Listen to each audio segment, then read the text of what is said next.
Hello students, मैं सुरभि विजय आज आपके सामने लेके आई हूँ एक और नया सेशन। ये सेशन होने वाला है हमारे स्टूडेंट सीए फाउंडेशन के लिए। हाँ, आज हम बात करने वाले हैं इस सेशन के अंदर पेपर 4। ये सेशन क्यों इम्पोर्टेंट है आपके लिए, सबसे पहले ये जान लेते हैं। क्योंकि हमारा इंस्टीट्यूट जो है ICAI जो है वो बहुत सारे चेंजेस लेके आया है जून 2024 अटेम्प्ट के लिए। इसलिए इस सेशन में हम देखेंगे कि आपके सिलेबस में क्या चेंजेस आए हैं, क्या न्यू टॉपिक्स ऐड हुए हैं, क्या स्ट्रैटेजी आपको आगे फॉलो करनी है और किस तरह से हमारा पढ़ाई का पैटर्न आगे रहेगा। सबसे पहले अगर चेंजेस से पहले बात की जाए, पहले बैकग्राउंड स्टोरी की, तो ये पेपर होता था 2 पार्ट्स में। 2 पार्ट्स का मतलब है 60-40 का रेशियो होता था। एक सब्जेक्ट होता था हमारा बिजनेस इकोनॉमिक्स एंड दूसरा सब्जेक्ट होता था हमारा BCK, that is business and commercial knowledge. लेकिन अब जो चेंज आया है वो ये है कि हमारा जो BCK सब्जेक्ट है वो कंप्लीटली इंस्टीट्यूट ने कर दिया है रिमूव, और अब हमारे पास सिर्फ रह गया है बिजनेस इकोनॉमिक्स। पहले रेशियो होता था 60-40 का, बट अब रेशियो हो चुका है पूरा 100% बिजनेस इकोनॉमिक्स का।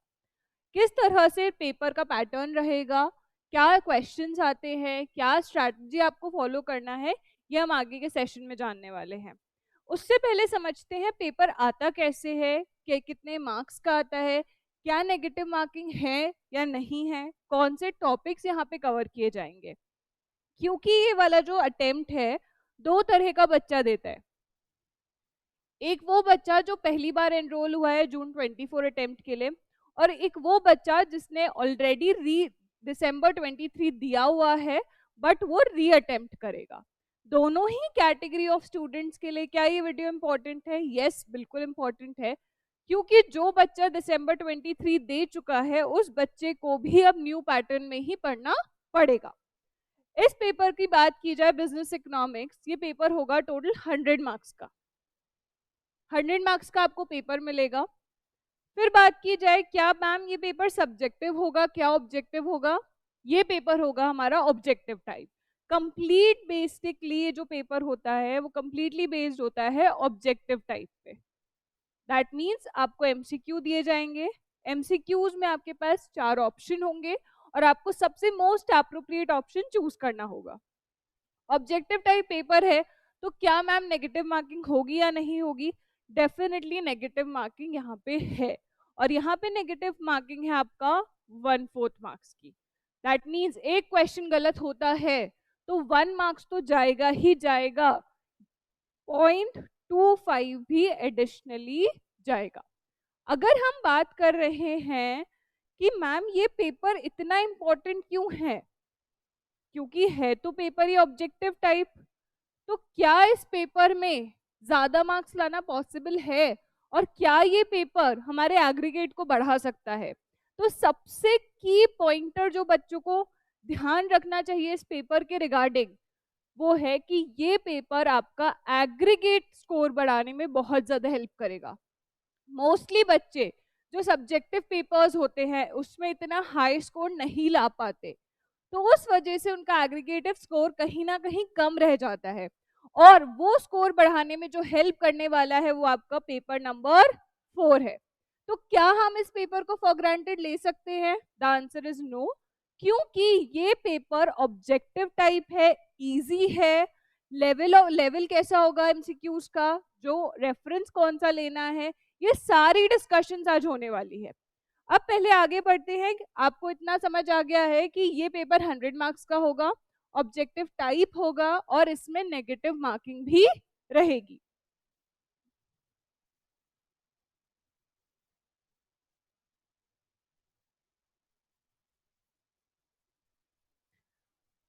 अब बात करते हैं कि हम इसमें पढ़ने क्या क्या वाले हैं। क्या इसमें इकोनॉमिक्स जो है वो 11th-12th वाली है मैम, या बिल्कुल ही डिफरेंट इकोनॉमिक्स है? और क्योंकि इकोनॉमिक्स जो सब्जेक्ट है एज अ ऑप्शनल सब्जेक्ट भी बहुत सारे स्कूल्स में होता है, तो क्या वो स्टूडेंट्स जिनके पास 12th में या 11th में इकोनॉमिक्स नहीं थी, क्या वो ये पेपर अटेम्प्ट कर पाएगा? बिल्कुल कर पाएगा, टेंशन की कोई बात नहीं है।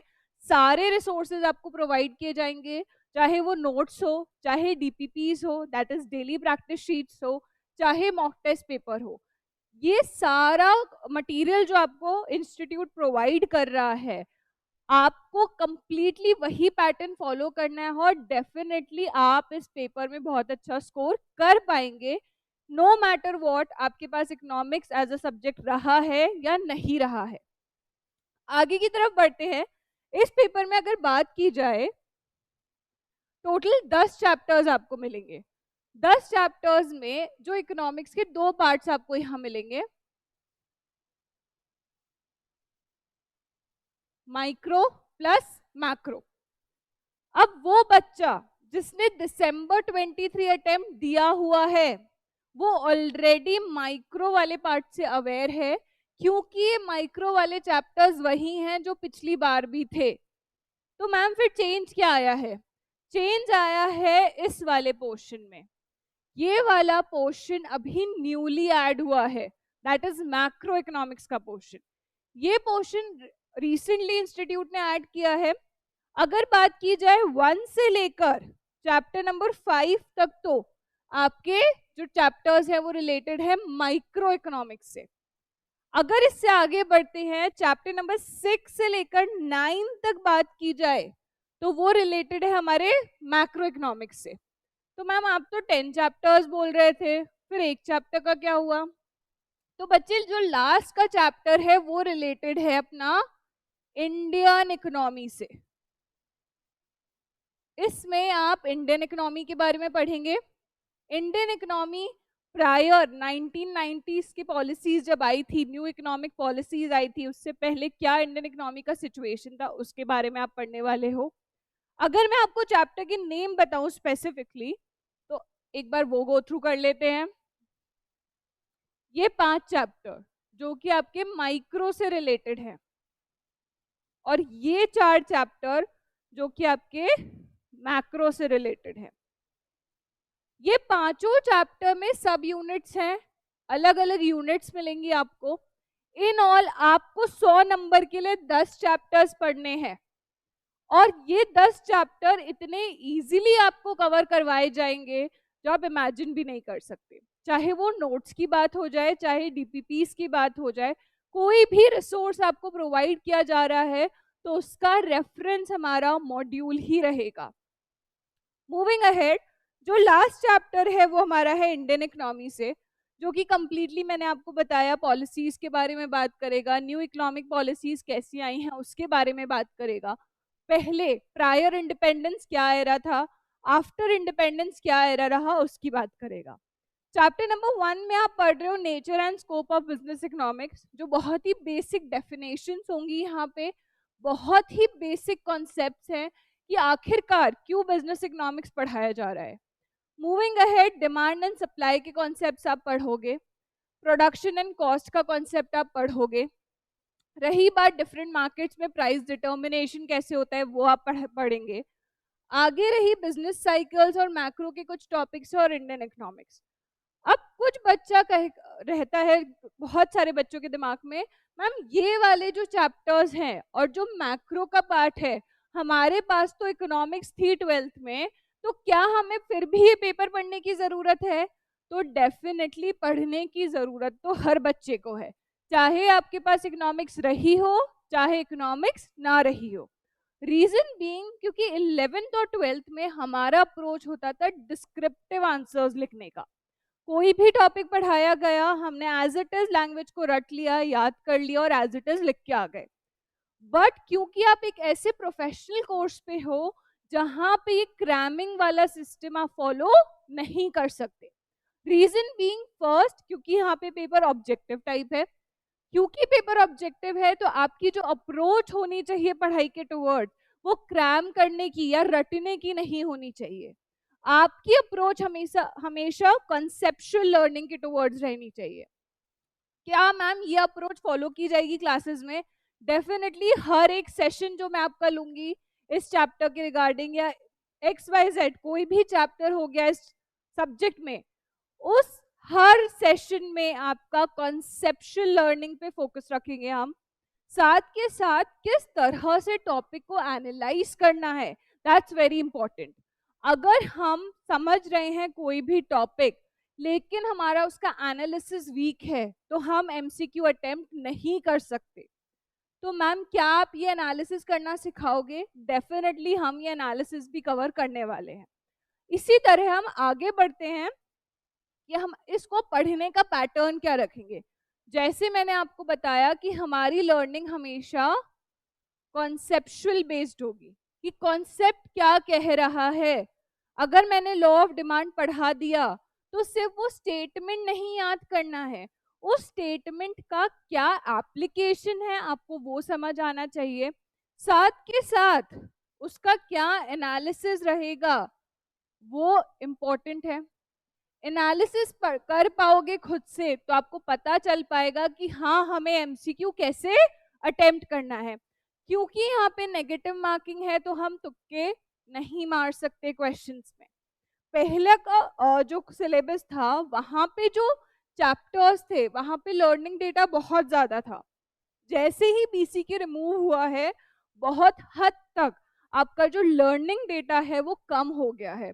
पहले के चैप्टर्स में कंपनीज की डेट्स, ईयर्स, उनके सीईओज को आपको याद रखना पड़ता था, बट थैंकफुली अब वो पार्ट डिलीट हो चुका है। तो अब सिर्फ आपका फोकस रहेगा आपकी कॉन्सेप्चुअल लर्निंग पे और चैप्टर कवरेज पे।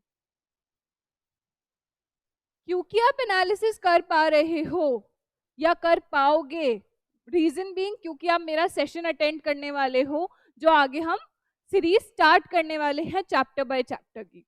जो सेशन रहेगा उसमें एनालिसिस के साथ साथ मैम हम क्या क्वेश्चन प्रैक्टिस करेंगे? डेफिनेटली हम क्वेश्चन प्रैक्टिस करेंगे कि आखिर हमें हर एक क्वेश्चन अटेम्प्ट कैसे करना है। मैम क्या इसकी जरूरत है? क्या ये हम घर पे कर सकते हैं खुद से? The answer is no. हर एक चीज आपको सेशन में प्रोवाइड की जाएगी। रीजन बीइंग क्योंकि एमसीक्यू पेपर है तो बच्चे को जो कंफ्यूजन होता है वो किस चीज का होता है? 4 ऑप्शन में से 2 ऑप्शंस तो वो खुद ही एलिमिनेट कर सकता है। अगर मेरे पास ए, बी और सी और डी ऑप्शन आया तो कोई भी 2 ऑप्शन तो मैं खुद भी डिलीट कर सकती हूँ क्योंकि वो मेरे आंसर से रिलेटेड है ही नहीं। जो प्रॉब्लम आती है बच्चे को वो आती है बाकी के 2 ऑप्शंस में से राइट आंसर चूज करने में। तो किस तरह से हम सही आंसर पर टिक करके आए या सही आंसर चूज करके आए, यही स्किल आपकी डेवलप करवाना मेरा काम है। यही स्किल डेवलप करने के लिए हम एनालिसिस कर रहे हैं अपनी सेशंस में, साथ के साथ हम क्वेश्चन प्रैक्टिस करेंगे। मैम क्या सिर्फ क्लास में क्वेश्चन प्रैक्टिस होगी? The answer is no. आपको डेली बेसिस पे डीपीपीज प्रोवाइड की जाएंगी। डीपीपीज का मतलब क्या है? Daily practice sheet. अगर एक चैप्टर में 50 क्वेश्चन आपके मॉड्यूल में है तो उसके अलावा उस टॉपिक से रिलेटेड जो भी एमसीक्यू बन सकता है एग्जाम में वो प्रोवाइड करने की ड्यूटी मेरी है। वो एमसीक्यूज आपको प्रोवाइड किए जाएंगे। क्या उन्हें प्रैक्टिस करके आपकी अप्रोच इंप्रूव होगी? डेफिनेटली इंप्रूव होगी। क्योंकि हमारे चैप्टर्स थ्योरी बेस्ड हैं तो आपको यहाँ पे नोट्स भी मिलेंगे। अब सबसे बेसिक क्वेश्चन जो बच्चे के दिमाग में रहता है कि मैम आपने नोट्स दे दिए तो सिर्फ क्या ये नोट्स पढ़ के एग्जाम में चल जाऊं? The answer is no. क्योंकि आप एक प्रोफेशनल कोर्स में हैं, आपको मॉड्यूल को भी रेफर करना है। क्या मैम आप मॉड्यूल रेफर कराओगे? डेफिनेटली आपको मॉड्यूल भी रेफर करवाया जाएगा। हमारे हर सेशन में हम मॉड्यूल के डिस्कशंस करेंगे और हमारे नोट्स भी उसी पे बेस्ड हैं। अगर आप मॉड्यूल को इग्नोर करते हो और कोई अदर बुक को रेफर करते हो पेपर अटेम्प्ट के लिए तो ये सबसे बड़ी बेवकूफ़ी है। क्योंकि आईसीएआई ने जो मॉड्यूल बनाया है वो काफ़ी है आपको इस पेपर में 90 प्लस स्कोर करवाने के लिए।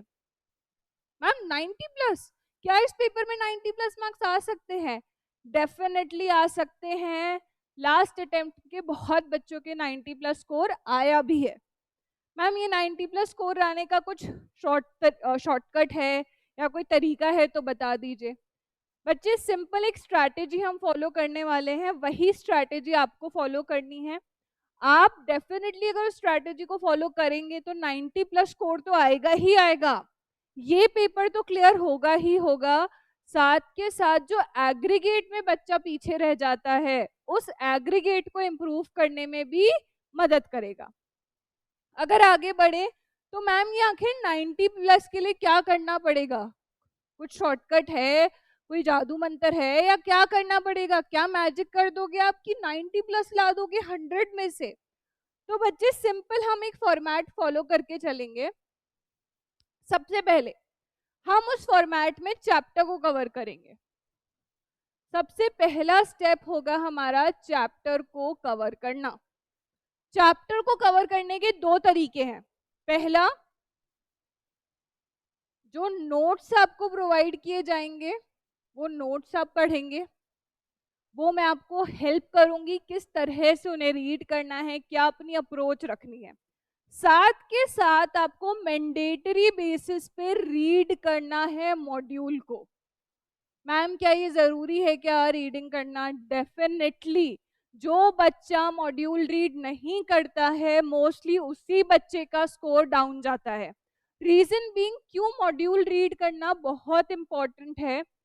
क्योंकि जब इंस्टीट्यूट क्वेश्चन बना रहा है एग्जाम में, तो जो वर्ड्स हैं, जो वोकैबुलरी इंस्टीट्यूट यूज करने वाला है पेपर के अंदर, वो वोकैबुलरी आपको कहाँ मिलेगी? वो वोकैबुलरी आपको मिलेगी मॉड्यूल में। अगर आप मॉड्यूल को रीड कर रहे हैं थरली, तो डेफिनेटली आप अवेयर हो चुके हैं, फर्स्ट स्टेज पे ही आप अवेयर हो चुके हो कि इंस्टीट्यूट के क्वेश्चंस की लैंग्वेज कैसी रहेगी।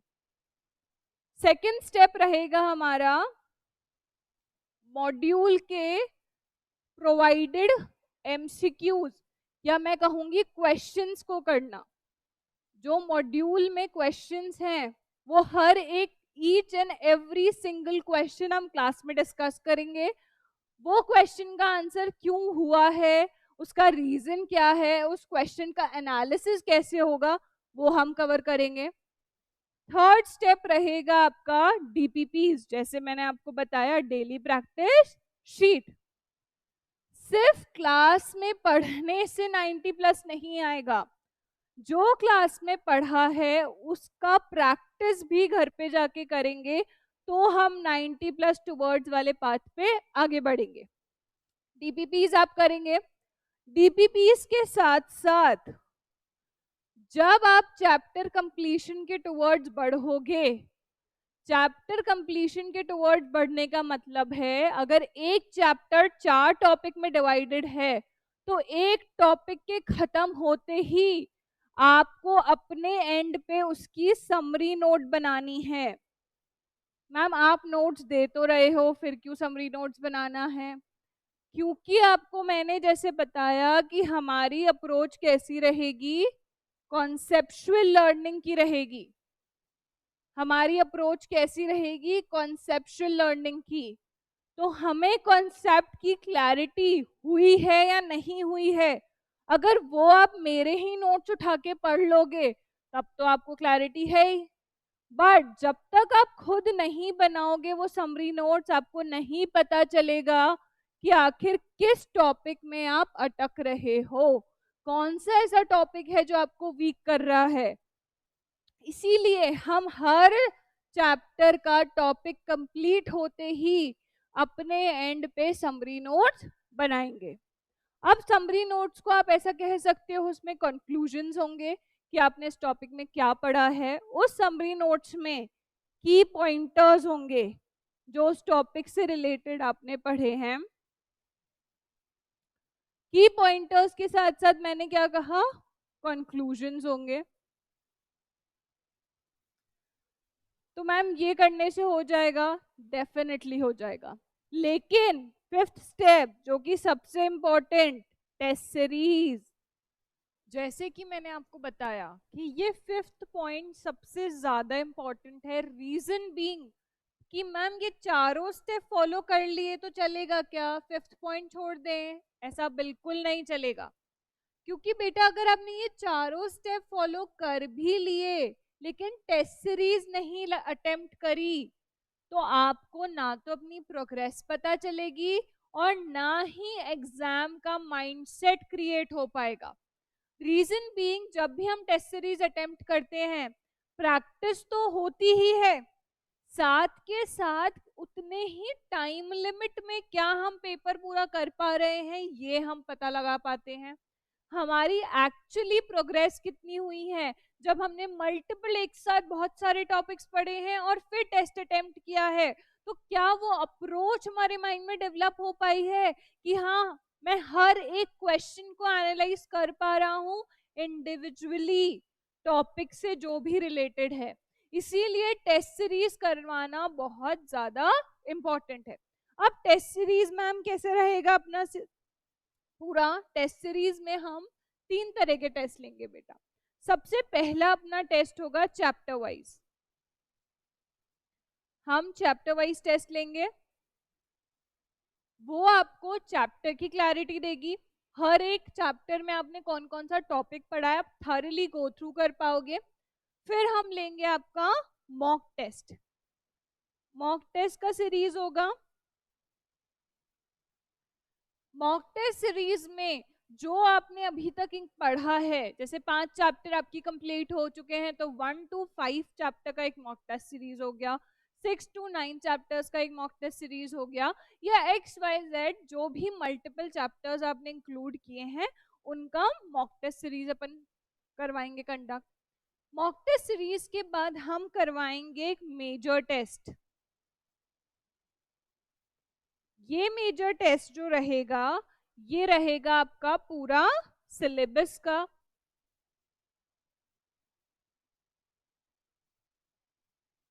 इस टेस्ट की अप्रोच वही होगी जो ICAI फॉलो अप करता है। जो पेपर पैटर्न रहता है आपको सारे टेस्ट उसी पेपर पैटर्न में मिलेंगे। क्या नेगेटिव मार्किंग टेस्ट सीरीज में होगी? डेफिनेटली नेगेटिव मार्किंग भी टेस्ट सीरीज में होगी। अब मैम क्या ये कर लें तो काफी है?